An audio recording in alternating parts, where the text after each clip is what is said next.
আগামী 15 জানুয়ারির মধ্যে অন্তর্বর্তী সরকারকে জুলাই বিপ্লবের ঘোষণাপত্র প্রকাশ করতে হবে। এর আগে মানুষের আকাঙ্ক্ষা জানতে দেশের প্রতিটি জেলা ও মহল্লায় যেতে হবে। মঙ্গলবার 31শে ডিসেম্বর বিকেলে রাজধানীর কেন্দ্রীয় শহীদ মিনার চত্বরে বৈষম্যবিরোধী ছাত্র আন্দোলন ও জাতীয় নাগরিক কমিটির আয়োজনে অনুষ্ঠিত মার্চ ফর ইউনিটি কর্মসূচিতে এসব কথা বলেন জুলাই গণঅভ্যুত্থানের নেতৃত্বদানকারী শিক্ষার্থীরা।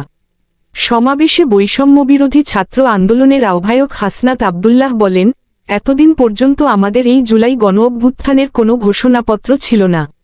আমরা বলতে চাই 15 জানুয়ারির মধ্যে আমাদের এই জুলাই গণঅভ্যুত্থানের ঘোষণাপত্র জারি করতে হবে। উপস্থিত নেতাকর্মীদের উদ্দেশ্যে তিনি বলেন, এই 15 জানুয়ারি পর্যন্ত আপনারা জেলায় জেলায় পাড়া মহল্লায় এই ঘোষণাপত্রের পক্ষে মানুষের কাছে যাবেন, মানুষের কথা শুনবেন।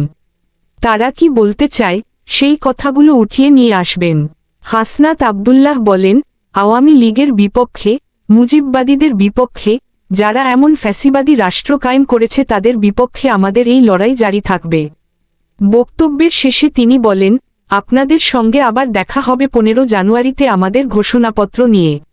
সমাবেশে জাতীয় নাগরিক কমিটির সদস্য সচিব আক্তার হোসেন বলেন, বৈষম্যবিরোধী ছাত্র আন্দোলন যখন জুলাইয়ের প্রোক্লেমেশন নিয়ে রাজপথে জমায়েত করার ঘোষণা দিয়েছে, তখন সরকারের পক্ষ থেকে উদ্যোগ নিয়ে সব রাজনৈতিক পক্ষকে সাথে নিয়ে সরকার ঘোষণাপত্র পাঠ করার সিদ্ধান্ত গ্রহণ করেছে।